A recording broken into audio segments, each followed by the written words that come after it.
waxaa la sheegay Kenya ilmo waa lagu waayaa waxyaabay noo sheegeen marmar waxay dhaheen xitaa webiyo meel biyo xireen dad ku dhintaan jira dhalinyaro ay ku dhintaan lacagan dhiibnay meesha biyo xireenka biyo waa laga bixiyay ilaa dhooqadii la tagay waxbaana waa laga waayay marka nolol geer kuma hayaan aabaha Soomaaliyeed wiil ayaa ka maqan waa 7 jir si xanuun badan ay uga maqan yahay waliba sanado badan 7 jir ayuu ku waayay dalkiisa ayna lagu dhaxwaayay Nairobi lagu waayay Slee meel walba laga raadiyay qarash walba ku bixiyay ugu dambeyntii baafin ayuu nagu yimid waxa way xanuunka jira hooyadiina inta xanuunsatay sariir saaran tahay miyaan awoodin inaan ehelnimo u muujino muuqaal ku sheer garayno meel walba lagu gaarsiin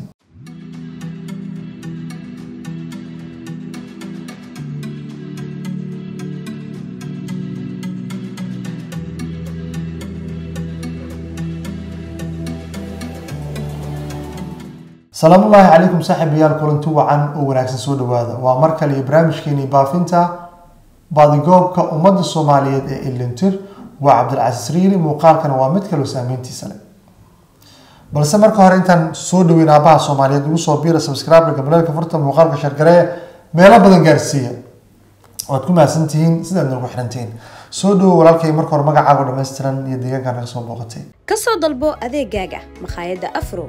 oo soo qaadistu ay ku tahay free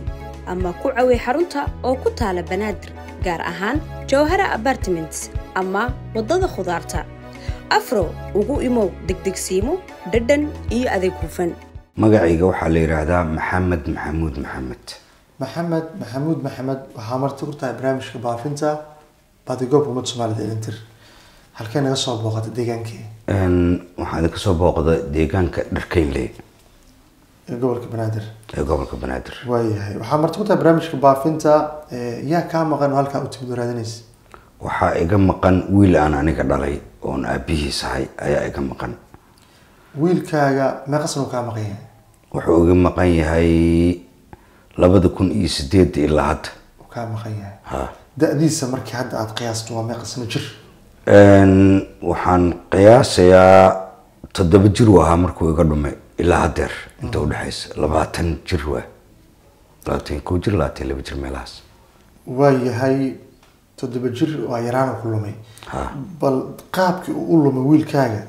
noo sharax sidee wax u dhaceen runtii aniga markaa wadanka Kenya ku dhumay kuma dhumin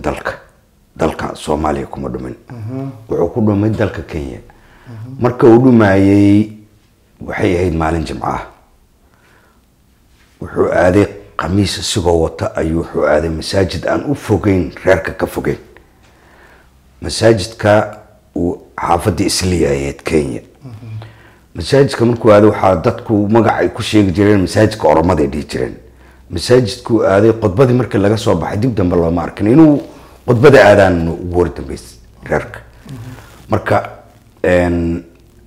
saasu ugu wardameysay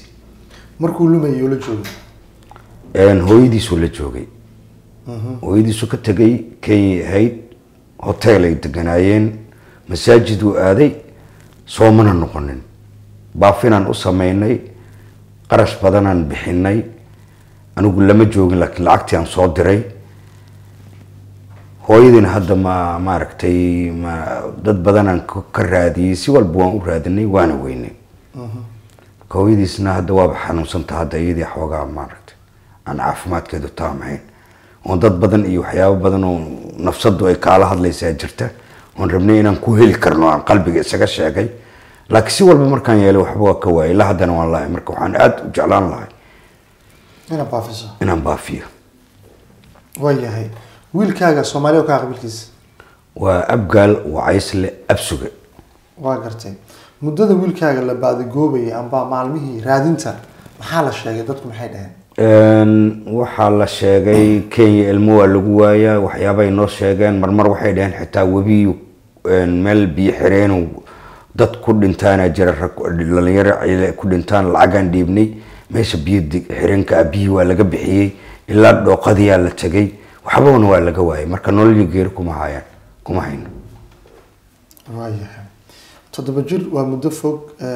yaraan ayuu ku maqan yahay haddii ay jiraan dad wiilkaas xilliga arkay amba qabtay way xasuusan karaan adoo wiilkaaga tilmaamayo nooc qaabku ahaa maxaad kaas ka codsan lahayd dadka waxaan aada uga codsan lahay in barnaamijkan la sheer gareeyo meeshii dad ama garanaya ama dad garanaya heli kara waxyaaba waxaan wax isu dhiib waayo adduunkan marka aada in laygugu sheer gareeyo aada u jeclaan lahaa wiilkayga ma aaminsan inuu dhintay ka jirkayga ayaa aan ka dareemi lahaa sida aan aaminsanahay anigu wiilkayga waa nool yahay laakiin wax in laygu caawiyo sidii laygugu heli lahaa aadaan u jeclaan lahaa tilmaam ahaan wiilkaaga qaabku wiilkayga wiil dhiig furan uu ahaa wiil ilka feerfeeran uu ahaa magaciisa waxaa la yidhaahdaa yuusuf wiil madaxweyne uu ahaa ma garanayo inuu dheeraan doono inuu gaaban doono laakiin magaciisa dhammaystiran waa yuusuf maxamed maxamuud maxamed la yidhaha hooyadiisna siciide raaga gaabo waa la dhahaa waayahay hooyis waa aqoonsan karaa ma 7 jir hooyis magaceedu way yaqaan aad iyo aad aniga xataa waa la hadli jiray waa gartay waayahay wiilkaaga waa lagu caawinaa haddii ay jiraan dad arkaan waxaan codsanaynaa inay kula soo xiriiriyaan ma noo sheegi kartaa telefon number lagala soo xiriiro haddii xog wiilkaaga telefon numberkayga waxaa waaye furaha waa 9 eber 27 41 waayahay marka sidaan oo kale qof uu kaga maqan yahay caruurnimo dad waxaa dadka soo waco ku dhahayo wiilkaaga milibla ku haynaa lacag keen intay ka baxday oo been ku sheegay taas inaad ka taxdirtaan jeclaan lahayn insha Allah oo wiilkaaga muuqaal ahaan lagu tusiyo kadibna adoo lacag iska bixin haddii loo meel hebel joogaa baaritaan aad iskaga samayso sababtoo wad in aqoon weysataa laga yaabaa sax waay intaas oo dhan inaad ka taxdirto ayaa codsan lahayn wax kale oo aad noo sheegayso oo xooga wiilkaaga ku aadan ma jiro may intaasan ka ogahay waan ka xumahay sawirkiisii waan hayay laakiin waa iga maqan yahay isagoo yar laakiin wax kale xoog hoon ka hayo ma jiro wiilkayga waxaan jeclaan lahayn in wiilkaaga xog ka hesho maadaama aad tahay aabe wiilkiisa raadinayo inta badan carruurta hooyada raadiso aad iyo aad waa fiican tahay marka waxaan rajaynayaa inaad nagu soo laabato adigoo xog kale insha allah ilaahay idankiis aad aan idinkugu mahad celinayaa ma garan karo waxaan idinkugu abaalgudo waxaan idin dhihi kara ma jiro laakiin waxaan ilaahay ka baryayaa inuu abaalkaas inaad helaysaan cidna weydiin maayo laakiin in adduunya aakhiraba aad ku liibaantaan aad kugu duceynaya insha allah dhammaanteen insha allah waa mahadsantahay gudaana muuqaalka inta ay kusoo gabagabeynaya intaan dib u kulmayna sidaas nabadgelyo wasalaamu calaykum waraxmatullahi tacaala wabarakaatu ka soo dalbo adeegaaga makhaayadda afro oo soo qaadistu ay ku tahay free ama ku cawee xarunta oo ku taala banaadir gaar ahaan jawhara apartments ama wadada khudaarta afro ugu imow degdegsiimo dhadhan iyo adeeg hufan